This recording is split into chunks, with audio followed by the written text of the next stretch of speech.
उनसे कोई मतलब नहीं है। और भाई ये भी अपना ध्यान रखें, जब किसी ने वर्दी पहन ली है तो बराए मेहरबानी करके हमारे किसानों के बीच में बैठ के ताश खेलने का काम ना करें। मतलब इतना वो नहीं है, आप वर्दी उतार के आओगे, आप कुर्ता पजामा पहन के आओगे, आपका स्वागत है। जब आप वर्दी में हो तो हमारे संस्कार ये हैं, आप हमारे ही परिवार से हो, लेकिन संस्कार हमारे हैं कि जो ड्यूटी आपको दी गई है आप अपनी ड्यूटी पर रहें, उसका आप जरूर ध्यान रखेंगे। और जो प्रशासनिक अधिकारी हैं वो भी ध्यान रखें सबका। ये हमारे बीच में आएंगे और ज्यादा मेल मिलाप भाई ठीक नहीं है, वर्दी वाले का और बिना वर्दी वाले का मेल मिलाप इतना ही ठीक है कि राम रहीम तक ठीक है, ज्यादा नहीं। ज्यादा क्लोजनेस आएंगे तो आपसे ही बात लेंगे। अपना बचा कर रखो, वो भी अपनी ड्यूटी पे, हमारा किसान भी अपनी ड्यूटी पे है। तो यही बात हुई कि प्रशासन कोई बातचीत मानने को तैयार नहीं है। वो कहता है कि इंक्वायरी करवा देंगे हम, इसकी जो जांच होगी वो करवा देंगे। उसमें अभी हमारी कोई सहमति नहीं है। हमारी सहमति है कि पर्चा दर्ज हो, वो भी अपने घर पर बैठे, और हमारे किसानों पे भी मुकदमे दर्ज कर रखे हैं, वे भी अपने घर पे ही हैं। तो मुकदमे दर्ज पहले उन पे भी मुकदमे दर्ज हो जाए, उस अधिकारी पे भी हो जाए, और फिर उसकी जांच करवा लो। हमें पता है कि जांच में क्या होगा। जांच में पूर्ण रूप से उसको क्लीन चिट मिलेगी, वो भी जानते हैं हम।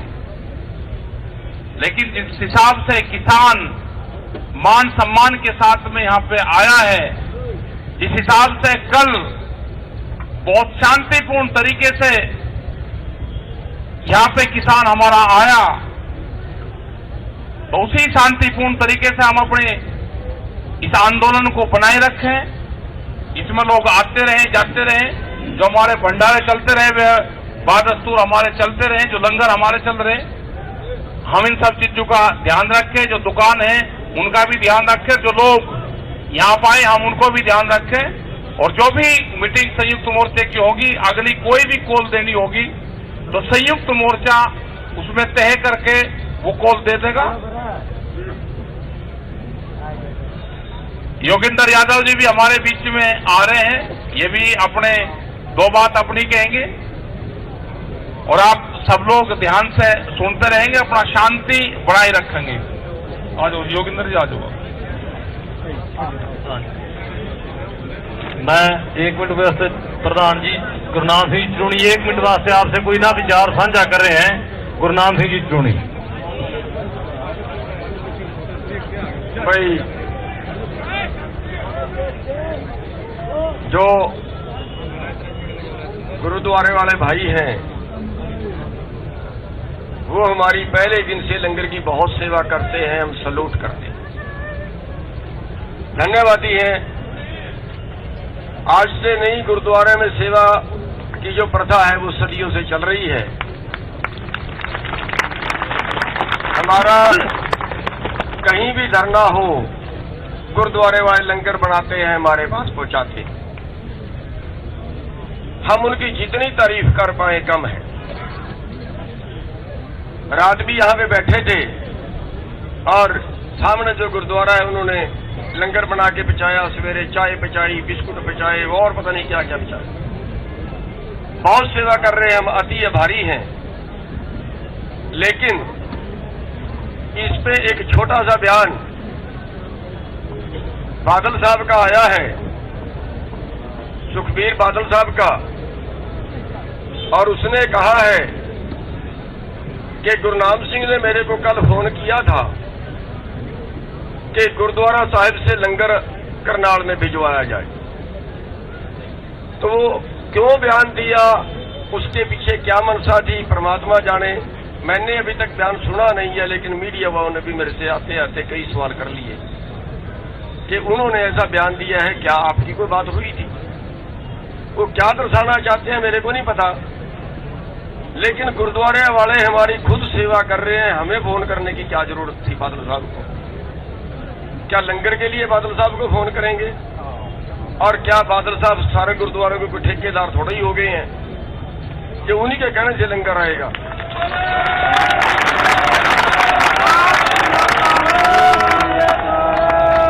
सवेरे नाडा साहब से लंगर यहाँ पे आया, वहां के जो हेड हैं वो मेरे को मिले, उन्होंने कहा जी हम नाडा साहब से लंगर लेके आए हैं। मैंने कहा जी सैल्यूट है आपको, आपके बहुत धन्यवाद दिए, आभारी। आप कहाँ नाडा साहब से लेके करनाल में लंगर पहुंचे, बहुत धन्यवाद। लेकिन बादल साहब का ये कहना हमें बड़ा अटपटा लगा है कि गुरनाम सिंह ने कहा है मैंने ना कोई उनको फोन किया, ना मेरे कहीं सनगुमान है जो उनको करें, ना मेरी को उनसे जानकारी है, कोई रिश्तेदारी है, कोई मित्रता है मैं उनको फोन करूं। लेकिन वो किस तरह का भ्रम किसानों में फैलाना चाहते हैं या ये दिखाना चाहते हैं कि हम बहुत बड़े सेवादार हैं किसानों के, शायद वो ये दिखाना चाहते हैं, क्योंकि पंजाब में उनकी रेपुटेशन बहुत खराब हो चुकी है, लोग बढ़ने नहीं दे रहे हैं, शायद वो इसलिए कहना चाह रहे हैं। तो साथियों, मेरा साफ तौर पे कहना है, मीडिया वाले भाई भी सुन लें, वैसे तो उसका बयान मेरे पास अभी तक आया नहीं, मैंने सुना नहीं, लेकिन मैंने ना उनसे कोई बात की है, ना मेरी उनसे बात हुई है। वो बिल्कुल जो है वो बयान निराधार बयान है। हाँ, गुरुद्वारे वालों के हम अति आभारी हैं कि वो लंगर की बहुत सेवा करते हैं, बहुत। हाँ, एक अपील, ये धरना 24 घंटे का है, यहाँ पे आप सभी लोग डटे रहेंगे। एक बात, दूसरी बात मैं थोड़ी सी रिक्वेस्ट टिकैत साहब से करूंगा कि जो यूपी के इधर वाले जिले हैं हरियाणा के साथ लगते, उनको आप थोड़ा सा और बेनती कर दें कि वो यहाँ पे अपनी हाजिरी रखें, क्योंकि ज्यादा दूर के लोग नहीं आ सकते, लेकिन यूपी हमारा पड़ोसी है बिल्कुल, जो इधर वाले लोग हैं जो यहाँ पे धान भी बेचने आते हैं, जो सारे का, वो लोग यहाँ पे हाजिरी और रखें ताकि यहाँ पे अच्छी हाजिरी बने। सबका धन्यवाद, बहुत बहुत धन्यवाद। और साडे विच मैं योगेंद्र यादव जी को बेनती करूंगा, हमारे सीनियर लीडर हैं संयुक्त किसान मोर्चा के, वो भी आपके साथ अपने विचार साझा करेंगे।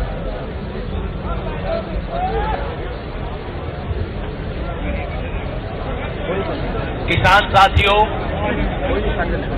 मुझे बहुत अफसोस के साथ कहना पड़ रहा है कि आज 3 घंटे सरकार से बात करने के बाद सरकार ने 3 बात भी नहीं कही जो कि हमारे हाथ में पहुंची। हम बड़ी उम्मीद से गए थे बातचीत करने, उम्मीद से इसलिए गए थे कि कल करनाल के किसान ने अपना वजन दिखा दिया शाम। हम ये सोच के गए थे कि सरकार को अब तो समझ आ गया होगा कि किसान के मन में कितना गुस्सा है, सरकार को अब तो समझ आ गया होगा कि उनके अफसरों ने जो काम किया वो किसी भी अफसर छोड़िए, किसी भी साधारण कर्मचारी के करने लायक काम नहीं था। लेकिन जब हम बात में गए, सरकार वहीं की वहीं। अब आप पूछोगे 3 घंटा क्या हुआ? सारा टाइम बैठ के उसी बात की जलेबी बनाते रहे। आखिर में हमें कहना पड़ा कि भाई आप अपना टाइम भी वेस्ट कर रहे हो, हमारा टाइम भी वेस्ट कर रहे हो, हमें अपने साथियों से बात करनी है, हम तो अपने साथियों के पास जाएंगे, या जलेबियां सुनने का हमारे पास कोई टाइम नहीं है। किसानों की क्या मांग थी? करनाल के किसान ने कहा था कि किसानों के खिलाफ उनका सर फोड़ने का बयान देने वाले अफसर के खिलाफ कोई कार्रवाई हो, था ना? हमारी मांग थी। किसी भी सिस्टम में ये तो होना ही चाहिए। अब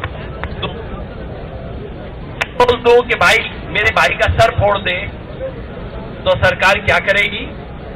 सरकार मेरे खिलाफ पर्चा दायर करेगी, चाहे मैं फोड़ूं या ना फोड़ूं। अगर मैं वीडियो पे बोल दूं कि मैं अपने भाई का सर फोड़ूंगा, या इनको कहूं कि तुम जाके इसका सर फोड़ दो, तो इसके खिलाफ पर्चा दायर होगा, चाहे मैं फोड़ूं या ना फोड़ूं।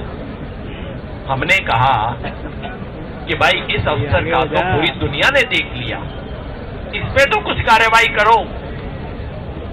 हम चाहते थे 307 का मुकदमा दर्ज हो, 302 का मुकदमा दर्ज हो, वो तो छोड़ो, सरकार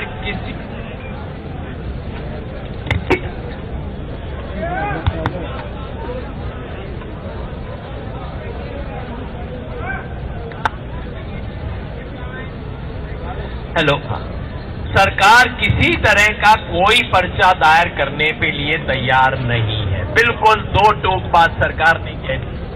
और कुछ भी कर लो, हम अपने अफसर के खिलाफ पर्चा दायर नहीं करेंगे। दूसरी बात, हमने कहा था कि अफसर को कोई सजा मिलनी चाहिए, तो उसे बर्खास्त करना चाहिए। कहने के बावजूद में, अरे भाई लाइव पे है क्या? आगे छोड़िए, सरकार सस्पेंड करने के लिए भी तैयार नहीं है। बिल्कुल खुला बोल दिया। मतलब हरियाणा की सरकार कार में डूबी हुई है, हरियाणा की सरकार सत्ता के नशे में डूबी हुई, और सत्ता के नशे में डूबी सरकार को सिर्फ जनता सिखा सकती है और कोई नहीं सिखा सकता। इसलिए मेरे साथियों, हम सब ने मिलकर, भाई यह भी आपको बता दूं कि बातचीत में सरकार बार बार मुआवजे की बात कर रही थी। सरकार कह रही थी अफसर को सजा देने की बात छोड़ो, मुआवजे की बात करते हैं। हमने कहा मुआवजा हमारा मुद्दा है, इस पे बात करेंगे, लेकिन इज्जत की कीमत पे सौदा नहीं करेंगे। जरूरत हुआ तो करनाल का किसान इतना संपन्न है कि वो चंदा करके अपने साथियों को मुआवजा दे देगा। हमें सरकार से दान नहीं चाहिए। आपके अफसर ने वो काम किया है जो किसी भी सरकार में, किसी भी समाज में स्वीकार नहीं हो सकता, इसलिए उसकी सजा मिलनी चाहिए। वो कहते कि जी इतनी जिद आप क्यों कर रहे हो? हमने कहा जी जिद इसलिए कर रहे हैं कि आगे से किसी आईएएस अफसर की हिम्मत ना हो कि किसान के खिलाफ इस तरह की बात बोले। तो दोस्तों, लंबी बात मुझे नहीं करनी है, हम यहां पे आ गए। सरकार ने कहा था मिनी सेक्रेटेरिएट के सामने पहुंचने नहीं देंगे, इतना दबका मारा था, गिदड़ बवकी दी थी, ये वो। करनाल के किसान ने दिखा दिया कि हम जहां जाना चाहते हैं वहीं जाएंगे।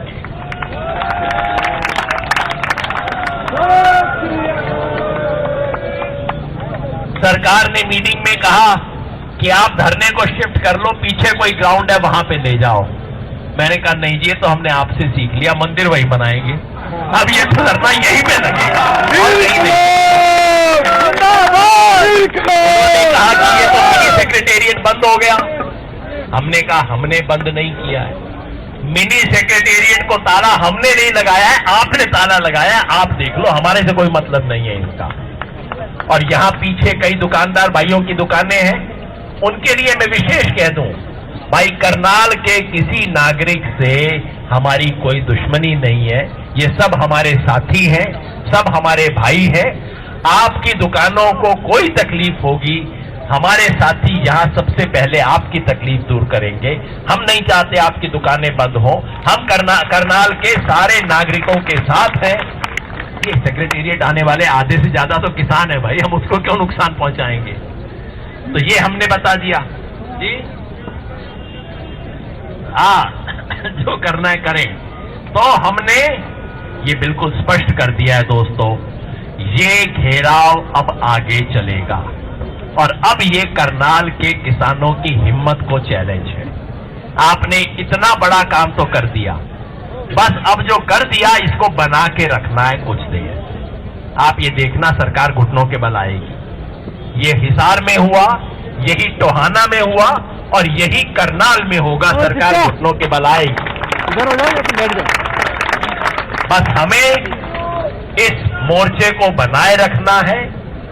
और जैसा मेरे साथी ने याद दिलाया, गुरनाम सिंह जी ने भी याद दिलाया, भाई ये 24 घंटे का मोर्चा है, थोड़ा ड्यूटियां बांध ले। मैं नहीं कहता सारे लोग रहे सारा टाइम, ड्यूटी बांध दे, कोई गांव की ड्यूटी 24 घंटे की लगा दो, दूसरे गांव की ड्यूटी अगले दिन लगा दो, अपना रोटेशन का सिस्टम कर लेंगे। लेकिन 24 घंटे हमें यहाँ पे रहना है ताकि मौके का फायदा उठा के सरकार कुछ कर ना सके। सरकार जो कुछ काम करती है रात 3 बजे और 4 बजे किया करती है, तो हमें उसके बारे में सावधानी रखनी है, अपने मोर्चे को बनाए रखना है। मैं एक बार फिर संयुक्त किसान मोर्चा की लीडरशिप की तरफ से बधाई देना चाहता हूं। करनाल के किसानों ने पूरे देश के किसानों का जोश बढ़ा दिया है। पूरे देश को नया इंजेक्शन दे दिया है किसान मूवमेंट को। हमारा मोर्चा यही है, साथी बता रहे थे याद दिलाने को कि अभी कहीं और जाम लगाने का हमारी तरफ से कोई कॉल नहीं है। हमारी तरफ से बस ये मोर्चा है, इसको मजबूत करेंगे। सरदार जोगेंद्र सिंह उग्राहा साहब का फोन मेरे पास 1 घंटे पहले आया। उन्होंने कहा पंजाब से एक बड़ा जत्था लेके कल वो करनाल आएंगे। और भाई राकेश टिकैत ने वहीं पे बोल दिया था कि उत्तर प्रदेश के, आपका तो जमुना पार का ही मामला है और क्या है, उत्तर प्रदेश के किसान भी यहां पे बड़ी संख्या में आएंगे और पूरे हरियाणा के हर जिले से किसान यहां आएंगे।